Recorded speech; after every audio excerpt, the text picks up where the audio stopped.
Please join us in thanking tonight's sponsors. Cummins Incorporated, making people's lives better by powering a more prosperous world.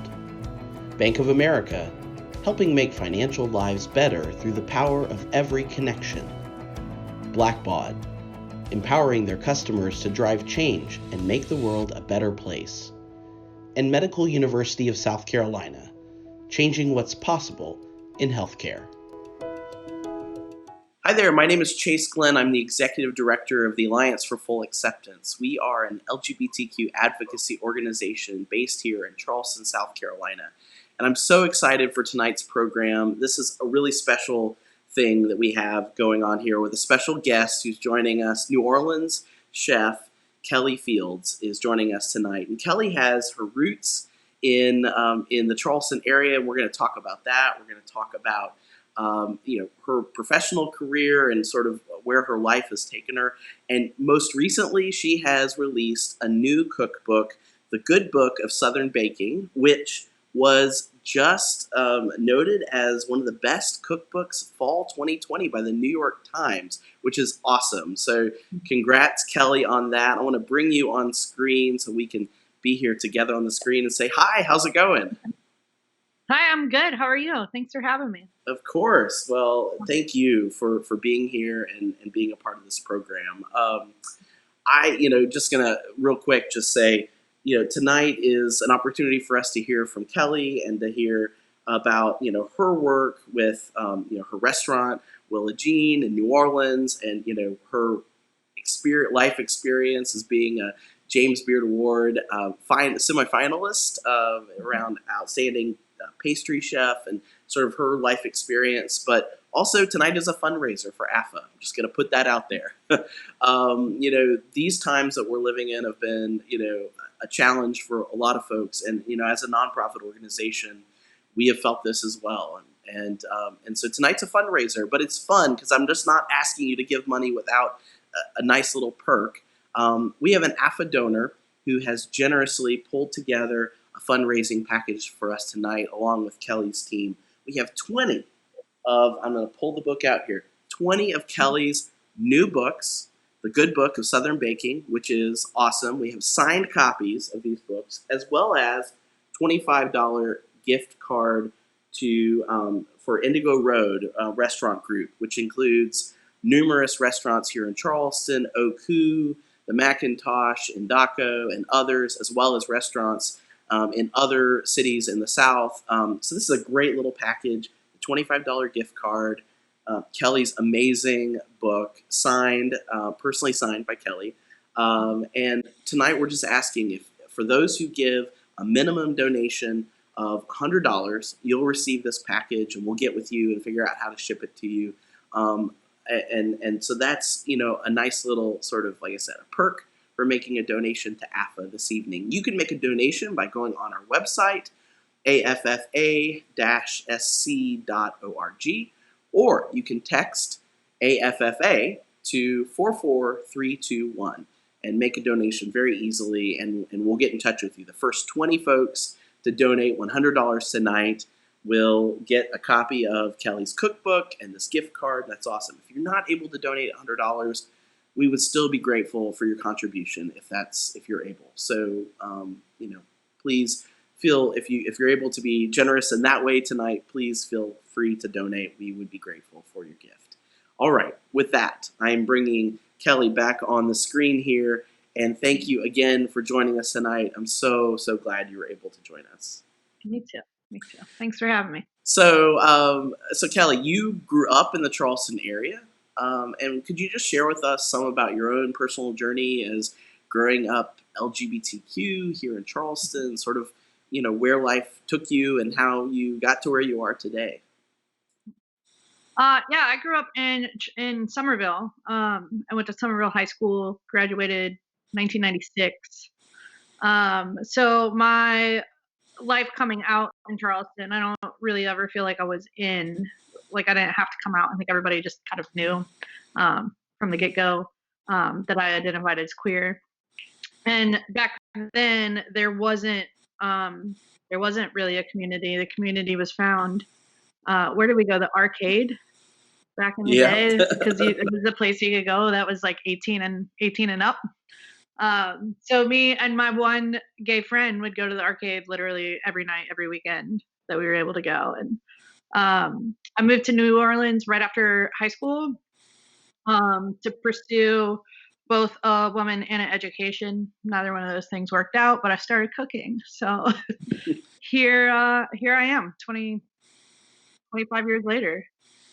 Can you talk more about sort of, you said you were never really not out, but, with your family, what was that like growing up here? And, you did have your one gay friend and your Uh-huh, ability to uh-huh. go to the one club that you could go to, but, what else was that like, growing up in your family and, with friends and that sort of thing? The only real coming out story I have is with my father. And he came into my room one night and sort of caught me making out with a girl. And sorry, my girlfriend's back there making faces. So my dad caught me making out with a girl when I was in high school, and immediately needed to see me in my parents' room and walk back and forth, yelling at me about how it wasn't right and I was going to hell, like all the things. And my mom was still laying in bed behind me because I was sitting on the edge of the bed and my dad was in front of me. And my dad looked at my mom and said, tell her she's wrong. And my mom was reading a magazine and she just put it down and said, if you haven't known this since she was 5, you haven't been paying attention. And went back to reading her magazine. And that was as exciting as it got to come out in my family. So Well, that's generally, I would say, a really positive yeah, story I then. feel really lucky. My dad and I did struggle for many years to sort of get back on track, and thankfully we have now. But it was a little rocky with him for a little while, but everybody else is, you know, just another day.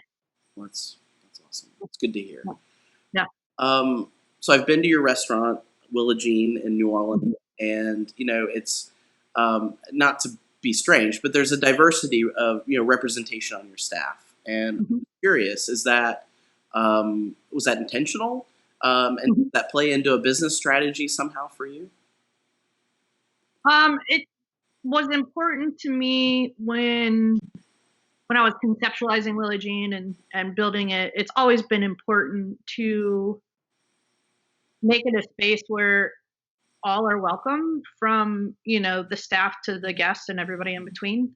Um, and so it's a conscious thing because it's who we are, and we try our best to represent our neighborhood and represent our community, and that is inclusive of a lot of different bodies and um, genders and everything, and we want to celebrate that. And for me, the most important thing is to create the space where somebody like me, like the space that I wanted to have when I was in high school growing up in Charleston, is you can walk into this place and not have to worry about what bathroom people are going to see you go in, and not worry about gendered language or feeling out of place or not welcome. And that's just always been at the forefront for me in the space I would ever create. So Hmm. That the conversation around restrooms alone, I know, is a topic that a lot of folks in our community can relate to. I know I can as a trans mhm, person. I mean, I still to this day have extreme anxiety around going into public restrooms because I've been called out in public restrooms mhm, before, mhm, and um, so I always, whenever I go in a space and I see, either gender inclusive restrooms or signage on mhm, restrooms that's more inclusive, I always just sort of make a note that, like, wow, okay, this is a space where I'm already feeling affirmed. I haven't had a mhm. bite of your food yet, but this Right, space is really welcoming, and it's a form of hospitality that I think a lot of folks don't necessarily think about unless you've had those experiences, right? right, right. Yeah. I hope it becomes more and more natural that it's just who we are as an industry, that we can get away from all of that. Yeah. Yeah. Yeah. I know this has obviously, been a challenging time for a lot of folks in the food and bev industry, and want to check in with you on that and see how you and your team are doing. We're taking it day by day, figuring it out.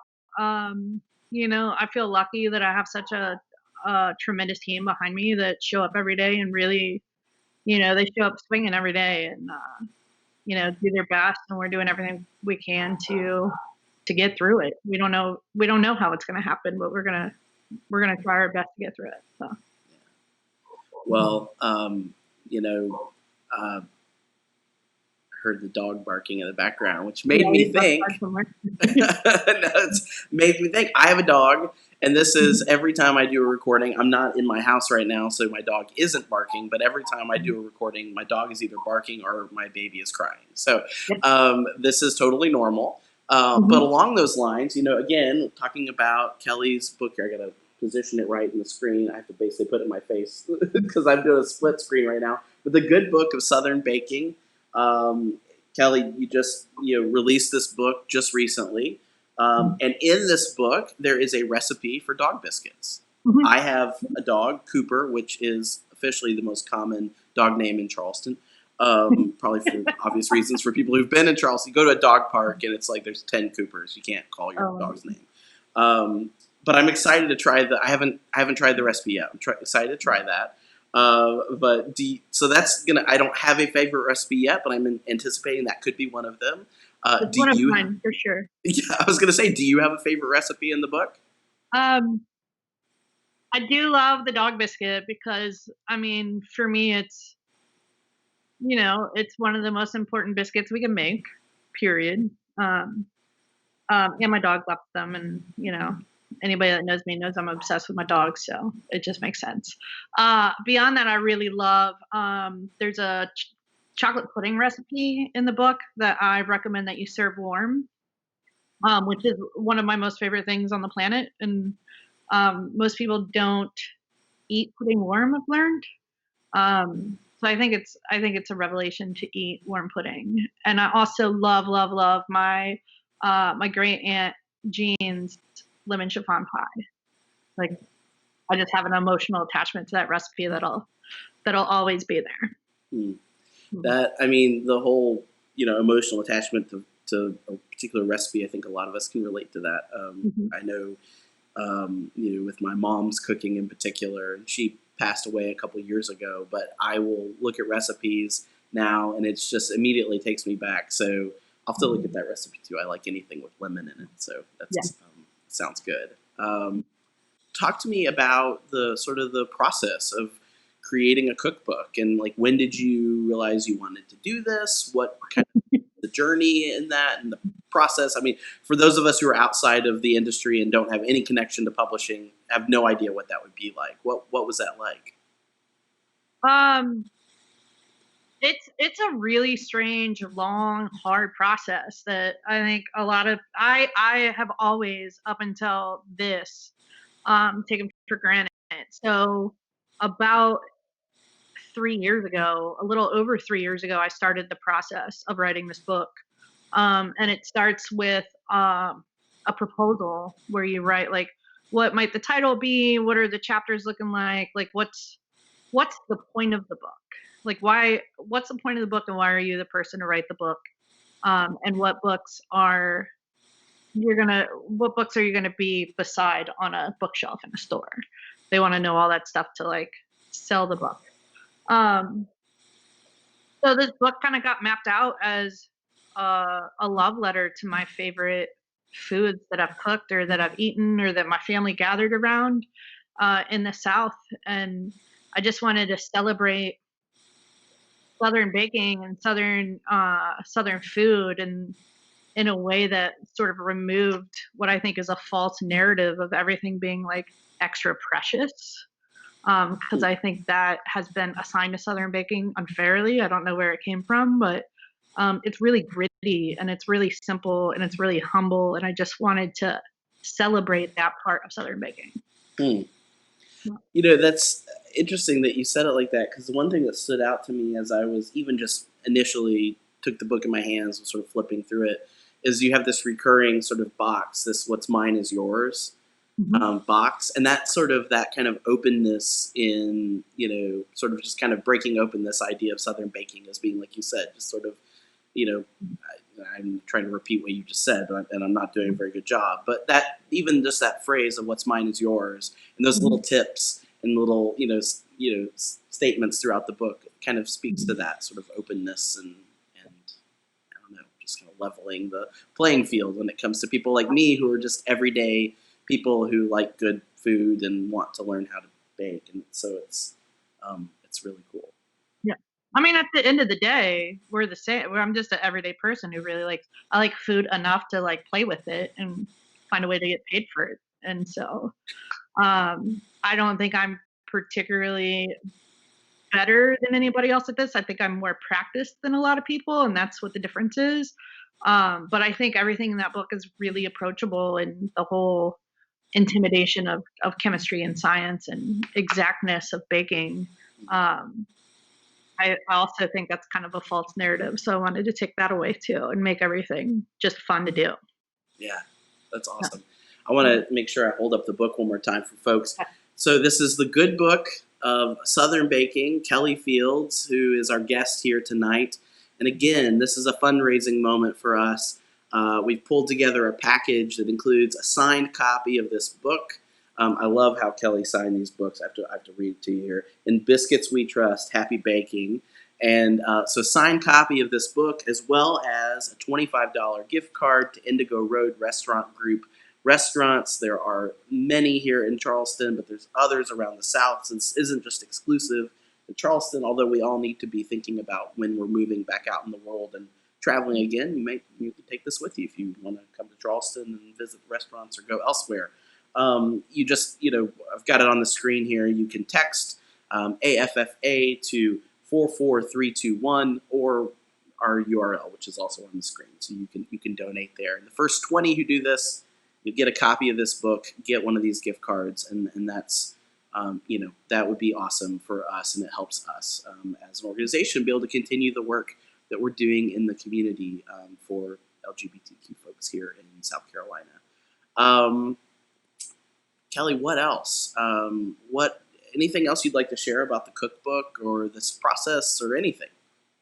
I mean, I don't know. I'm just excited to be here and support what you guys are doing, and um, I'll talk all day about food if you want. Yeah, well, let's do Yeah, that. Let's talk about other stuff that you have going on. So you have the restaurant, you ooh, have the cookbook. What I else never. is there? I, yeah, I mean, it's all pretty simple right now. It's the restaurant and the cookbook and the dog and the girlfriend, and that's that's pretty much my life right now. Well, I I think. mean, that's good. So with the restaurant, how does that? Again, I'm the outside here. I don't know the industry all that well. I just go and eat places. Um, how does that work as far as menu development and sort of the process of even going from working in a restaurant to owning a restaurant and sort of that kind of journey for you? What I'm sure, going from working in a place to owning a place, obviously there's a lot of extra added responsibility, but then there's the ownership and the pride of that, and it's understandable sort of progression. So kind of what took you down that path? Um, for me, I mean, there are a lot of paths to get to that destination, but for me, I was lucky enough to work like all over the country and travel all over the world and cook some. I had been with a restaurant group for about 10 years on and off. That helped me sort of solidify what I thought Willa Jean should be, and get it off the thing and off the ground and get it built and, navigate all the taxes and the build out and all the stuff that I know nothing about. Um, but before opening Willa Jean, I had only like I'm a pastry chef. I had only run pastry kitchens, and the largest staff I'd ever had was four. And it was just one department and just a few items. And so to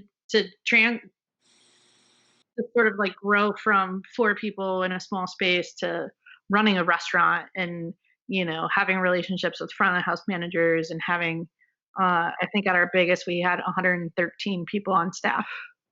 um, it's been a really wild time. And I had learned all the savory stations at every restaurant I worked at just because I enjoyed the knowledge. but I'd never like written a menu or cooked on a line for a busy restaurant. Um, and Willie Jean, when I opened, I thought I would grow into being busy, and we were very, very busy, very, very fast. Um, so the menu sort of turned into what I would cook for you if you came to my house, because that's what I knew how to do. Hmm. And now it's just such a fun process that everybody in the kitchen has a part of, and we all brainstorm food that we love and food that our slogan around the kitchen is we're not afraid to feed people. And so what does everybody in the kitchen love to feed people that they love? And then we build a menu on that basically, and everybody contributes to it. Everybody has a little fun with it. Um, it's super fun every day. So, Yeah, it sounds collaborative and really, mhm. really cool. Um, as we're sort of wrapping up, if you could have a conversation with young Kelly Fields back in Somerville, South Carolina, Mhm. growing up in a town where you had one gay friend and the one club you were able to go to, um, what would you say to Kelly now if you could talk to her? Man, I think I would just reaffirm to her that she should be exactly who she is and not hesitate about that and not apologize for that, and to um, not worry so much about what the world might think. That's a message for all of us for sure, Yeah. especially in a time like we're in right now, where you know being um, authentic and having some courage in that as well, in this moment, and standing up for what you know is right and good and true is really important. So one more time here, I'm just gonna switch over and make sure I'm able to share Kelly's book, The Good Book of Southern Baking. No matter how you get this book, I want you to get it. And so if you want to make a donation to AFA, $100, you get this book, you get the gift card. That's awesome. But even if that's not possible for you, go out, get this book, support Kelly, support our food and bev industry, and support the good people who've honestly given so much back to the LGBTQ community through the years, and people who are members of our community that are a part of the industry. And so we want to help support you all as you're going through this time that's challenging as well. So Kelly, thank you so much for being with us tonight. Thank you for who you are and what you do, and please take care. Thank you. You too. All right, bye bye. Bye.